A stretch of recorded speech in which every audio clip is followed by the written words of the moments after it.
Naitwa Judith Dominic Kihampa, ni mratibu wa dawati la jinsia halmashauri ya jiji la Dar es Salaam. Tuko katika wiki ya kuelekea kilele cha maadhimisho ya siku ya wanawake duniani, na kwa mwaka huu wa 2026 mkoa wa Dar es Salaam umepanga kufanya maadhimisho hayo katika halmashauri ya manispaa ya Ubungo, ambao ndio watakuwa wenyeji wa maadhimisho hayo kimkoa.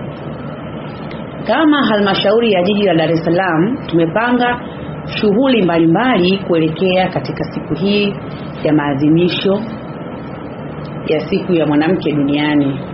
Shughuli ya kwanza, tumetoa misaada katika kituo cha afya cha Pugu, ambapo tumetoa misaada ya vifaa vya mama wajawazito pamoja na watoto. Vile vile tumepanga kutoa msaada kwa watoto wanaoishi katika mazingira magumu katika kata ya Majohe. Shughuli hii inataraji kufanyika tarehe 4 mwezi huu wa 8.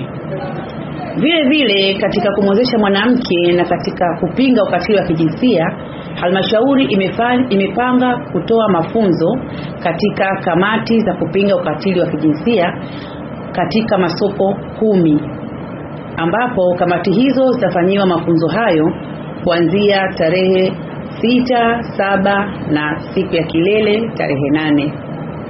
Vile vile halmashauri itawezesha wanawake kutoka kata 36.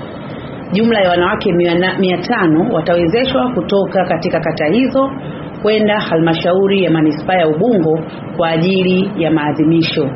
Na kauli mbiu ya mwaka huu inasema usawa na haki kwa wanawake na wasichana, msingi wa maendeleo jumuishi kufikia dira ya 2050.